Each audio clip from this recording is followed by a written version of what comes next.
Oh, what a difference a couple of days make. The triple-digit heat is now gone, at least for now. So why are we under a flex alert? KTVU's Tom Vacar joins us now from a substation in the East Bay to explain why, despite the cooler temps, Tom, we still have to deal with the flex alerts and obviously wildfire concerns. The why is simply because everything you're about to see in this report, and I mean everything, is really happening weeks or months ahead of as usual.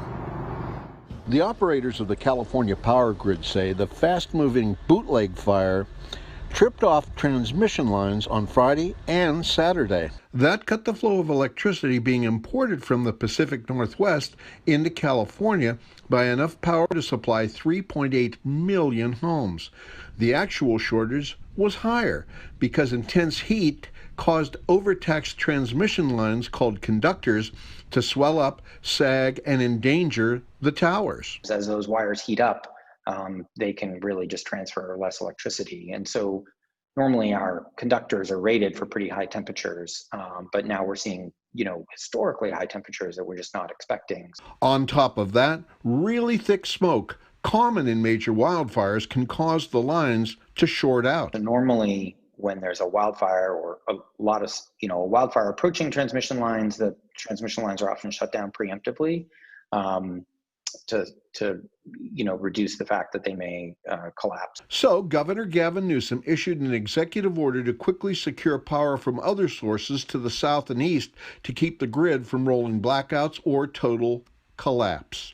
As to the fires themselves, the National Interagency Fire Center reports that currently 59 large wildfires have burned nearly 864,000 acres in 12 western states. So far this year, CAL FIRE reports as of Sunday night, it has fought 4,991 fires, way more than last year. But these numbers are concerning because typically what we see this time of year is that there's a bit of a transition from small initial attack fires to the larger fires that we expect towards the end of the year, into the fall and into the beginning of the winter. And we still are some 3 weeks away from the peak fire months of August through October and November, when mutual aid from other states may be razor thin. We're already tapping into that resource.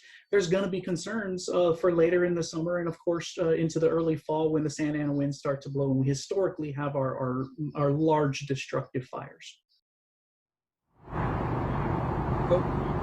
Wildfires are becoming more common, they are coming sooner, and they are most definitely getting bigger. Reporting live, Tom Vacar, KTVU Fox 2 News. Heather, back to you. Yeah, and Tom, it also showcases just how connected, the system really is and how what happens in one state can affect those right next door. Absolutely. All right, Tom Vacar reporting live for us tonight. Tom, thank you.